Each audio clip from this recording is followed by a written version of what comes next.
North Carolina is a hub for abandoned places.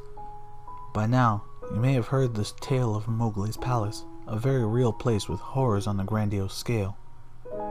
However, Disney's skeletons aren't the only ones in the closet. In 1970, a theme park called Land of Oz was opened in Beach Mountain, North Carolina. It wasn't the product of a big corporation, just a local attempt to bring in tourists for year-round fun. The place included not only a ski resort, but a variety of rides and roller coasters. 20,000 people came on opening day. The park became an instant hit, and was the Southeast's best attraction in its first year. Everything went downhill from there. Profits began to drop off, and the owner's death complicated matters even further. Eventually, the graduation of these events forced the park to be purchased by a company called Carolina Caribbean Corp. The housing market needed a boost, and a subdivision was planned to be put in place of the attraction. There are reports that the cast of employees who played the park's characters have been joining together for reunions since 2010. Photos from these reunions were later proven to be fake. The company had made another unsuccessful attempt to cover up their mistakes and clear their names. They never built that subdivision. Over the years, the park had begun to fall into disrepair. What made them leave? In 1975, the Emerald City section of the park suffered a fire. No one was killed or injured, but many items were damaged in the blaze. The cause? Employees. Emerald Mountain Properties, the state-operated company that ran the park, hired actual midgets to play the part of the Munchkins. All of them were illegal immigrants, which was and still is a perfectly acceptable practice in the South. They lived in the park's quarters and were paid next to nothing. The conditions in which they lived were deplorable. Rats regularly scurried around, their water supply was tainted with a rusty taste, and their electricity regularly shorted. The workers demanded a raise for having to live in such circumstances. In response, they were threatened with eviction. This was unacceptable to them. In an act of retribution, they started a fire in the park's main section. Park officials quickly covered up the fire as an accident due to faulty wiring. Little did they know, they only dug themselves deeper. The attraction saw a sharp decline of visitors immediately following the incident. Something about this didn't add up. How do a fire and some unruly employees precipitate the shutdown of a park as big as the Land of Oz? What happened to the workers? Until recently, both of these questions remained unanswered. For years after the park's abandonment, groups of kids would sneak in to the perimeters and wander the grounds. Their bodies would always end up in the same place, at the gates to the yellow brick road. They were severely mangled, usually to the point beyond recognition. On one occasion, a note was attached to the chest of a 17-year-old girl with a knife. It read, "Do not walk the road." Teenagers walking down the road would often record their walks on video to capture the experience. Every device that held a recording of the yellow brick road would turn up next to the body. When checked for evidence, the recordings only showed static. A team of researchers decided to investigate the mysteries involving the yellow brick road, as this was the park's most infamous section due to all the death that had occurred behind its walls.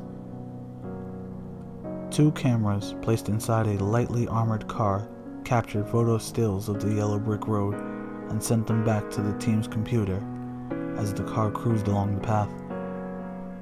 The car was operated by way of remote control. This is what they found. The first shots were normal.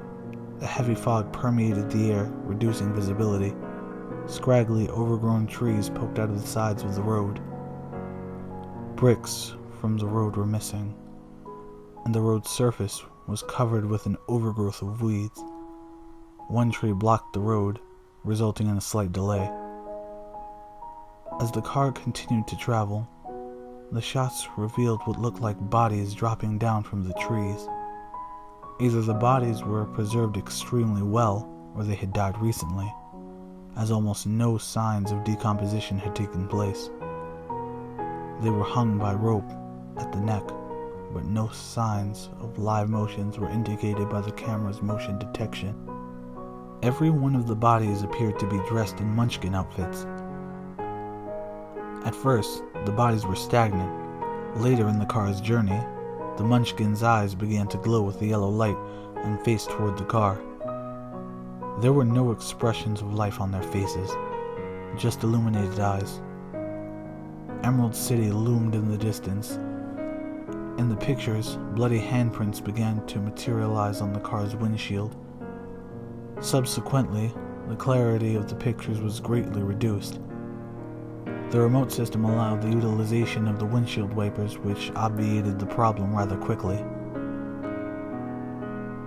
When the entrance of the Emerald City was directly in front of the car, the level of disrepair became apparent. The building was still charred in some places from the fire of 1975. Cracks were visible on the walls, and the once bright green paint was now dull and peeling away. That was only the tip of the iceberg. Short, plump men dressed up as Munchkins stood rigidly at attention. Thin mustaches curled over their thick lips. Their arms were straight down at their sides. The employees were unnervingly alive, but they didn't seem to notice the camera.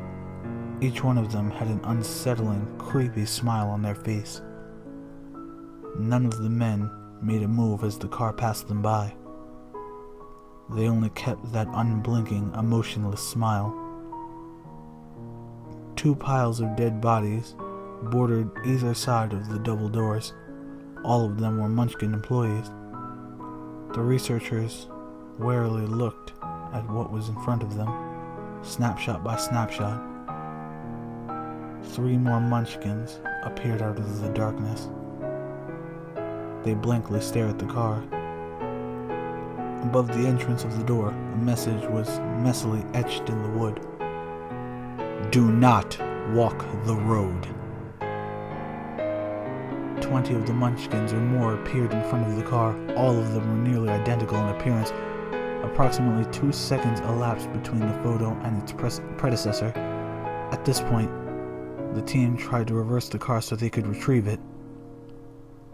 More bloody handprints covered the windshield. Through the crimson tint, Munchkins could be seen standing on the hood of the car.